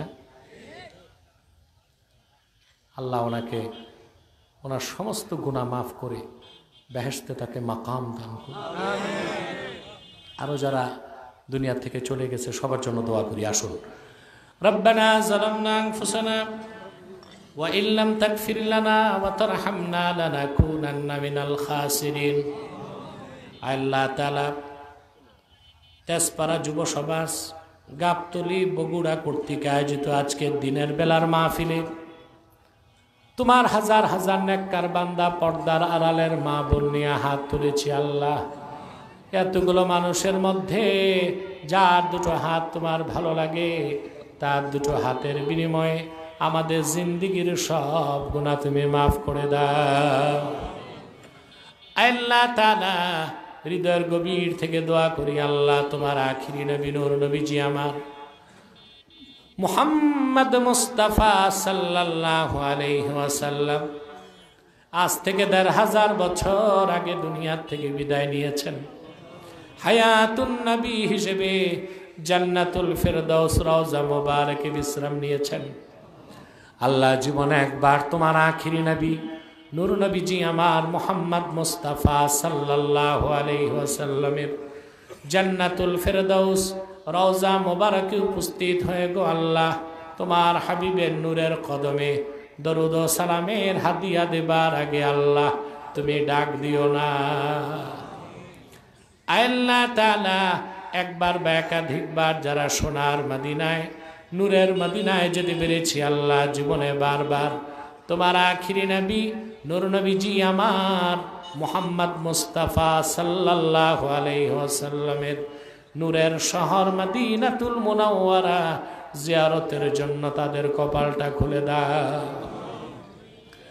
হৃদয়ের গভীর থেকে দোয়া করি আল্লাহ তোমার আখিরি নবী নূর নবীজি আমার মুহাম্মদ মুস্তাফা সাল্লাল্লাহু আলাইহি ওয়াসাল্লামের নূরের চেহারা মোবারক স্বপ্নে একবার দেখে গো আল্লাহ জান্নাত ওয়াজিব হবার আগে তুমি ডাক দিও না। আল্লাহ একবার বা একাধিকবার যারা তোমার আখিরি নবী নূর নবীজি আমার মুহাম্মদ মুস্তাফা সাল্লাল্লাহু আলাইহি সাল্লামের নূরের চেহারা মোবারক স্বপ্নে দেখার সৌভাগ্য লাভ করেছে আল্লাহ জীবনে বারবার দেখার জন্যে তাদের কপালটা তুমি জান্নাতি কপাল বানায় দাও। আল্লাহ আমাদের অনেকের বাবা নাই, অনেকের মা নাই, অনেকের বাবা মা একজনও নাই, যারা দুনিয়ার থেকে বিদায় নিয়ে চলে গেছে সকলে ইমানদার নেককার মুসলমান বাবা মার কবরকে আল্লাহ তুমি জান্নাতের বাগান বানায় দাও।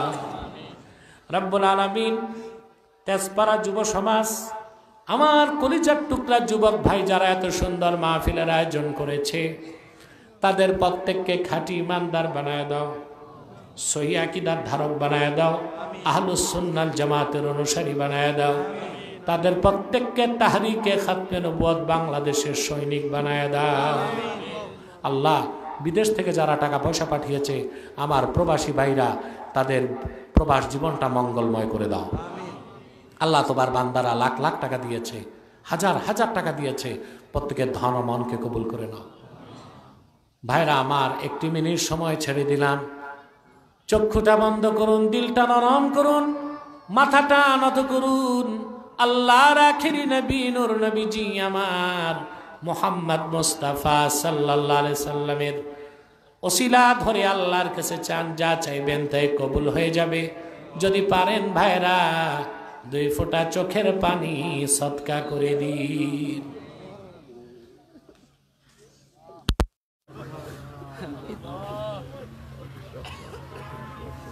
আল্লাহ আব্বাসী হুজুরের হায়াতে তৈয়বা দান করে দিন আল্লাহ। আল্লাহ জনপুরি হুজুরের হায়াতে তৈয়বা দান করে দিন। সকল শত্রুর শত্রুতা থেকে হেফাজত করুন আল্লাহ। আল্লাহ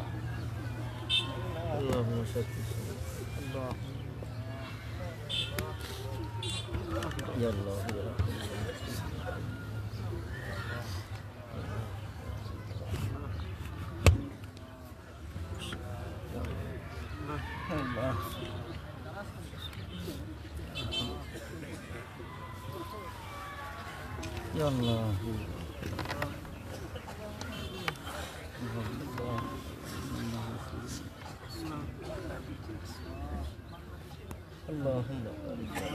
اللهم إنا نتوسل إليك بوسيلة حبيبك المحترم نبيك الخاتم سيدنا وسيد الأبرار نبينا ونبي الأنبياء محمد بن عبد الله نبي الله رسول الله صلى الله عليه وسلم الذي أكملت به قصر النبوة وحكمت لا نبي بعده وأعلنت في القرآن بالبرهان أن محمدا صلى الله عليه وسلم خاتم النبيين والمرسلين قبل 1500 سنة وصلى الله تعالى على خير خلقه نبينا محمد نور الله وعلى آله وصحبه أجمعين برحمتك يا أرحم الراحمين.